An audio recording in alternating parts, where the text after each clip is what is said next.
নির্বাচন কমিশন বাংলাদেশ।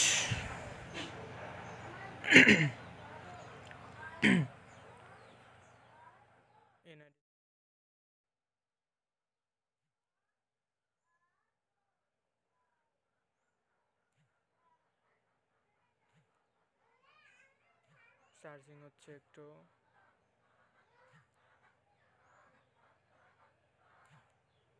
এখন নিচে একটা ফর্ম দেখতে পারবেন, তো ফর্মে আপনার যে নাম্বার আছে, আমি আগে ডেস্কটপ মোড করে নিলাম।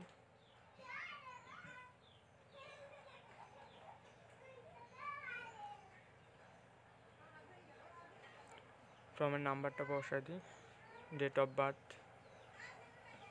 পাশে একটি কোড আছে, কোডটা যা আছে তাই বসাই দেই।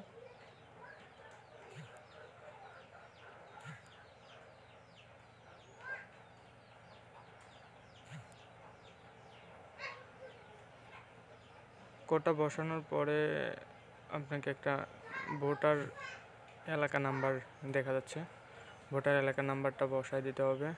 রেজিস্টারে চাপ দিলে, রেজিস্টারে গেলে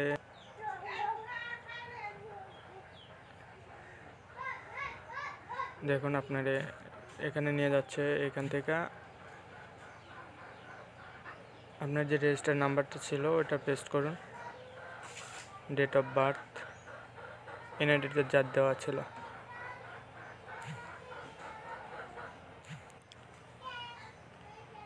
এখানে নির্বাচন কমিশন বাংলাদেশ, কোডটা বসায় দিই ডেট অফ বার্থের পরে।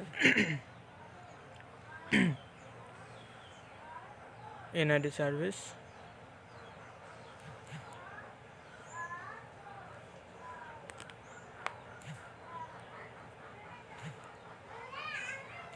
চার্জিং হচ্ছে একটু, ডাবল জি। তো বসানোর পরে সাবমিটে নিচে একটা ফর্ম দেখতে পারবেন, এরপরে আপনার যে ঠিকানা আছে ফর্মে এডিতে যা দেওয়া ছিল, আপনার যে নাম্বার আছে ঠিকঠাক মতো দেওয়ার পরে আমি আগে ডেস্কটপ মোড করে নিলাম। পরবর্তীতে ক্লিক করি,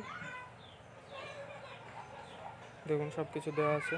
এটা আমার যেটা দেওয়া ছিল সেই হিসাবে দেওয়া আছে। ফর্মের নাম্বারটা বসাই দিই, তো পরবর্তীতে ডেট অফ বার্থ, আপনার যে নাম্বার দেওয়া আছে পাশে একটি কোড আছে, নাম্বারে এসএমএস পাঠানোর একটা অপশন আসবে, কোডটা যা আছে তাই বসাই দেই। তো এসএমএসটা পাঠাই, ইচ্ছা করলে নাম্বার পরিবর্তন করা যায়।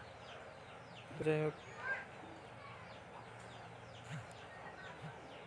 আমার এসএমএস চলে আসছে, দেখুন কোডটা বসানোর পরে দেখা যাচ্ছে আপনাকে একটা ভোটার এলাকা নাম্বার দেখা যাচ্ছে, ভোটার এলাকা নাম্বারটা বসাই দিতে হবে। রেজিস্টারে চাপ দিলে,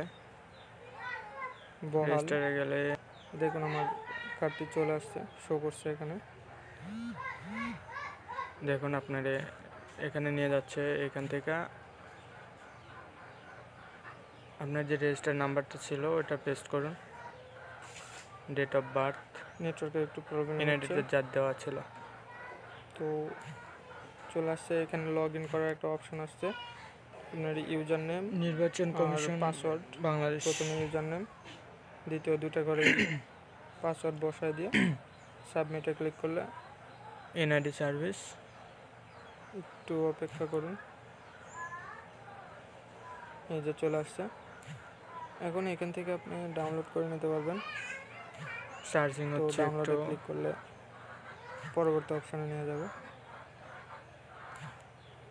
এখন নিচে একটা ফর্ম দেখতে পারবেন, ডাউনলোডে ক্লিক করলাম।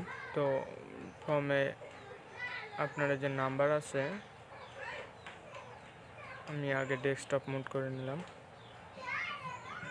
ওকে, আমার এনআইডি কার্ড ডাউনলোড হয়ে গেছে। এখন এখান থেকে আপনি প্রিন্ট করে বের করে নিতে পারবেন।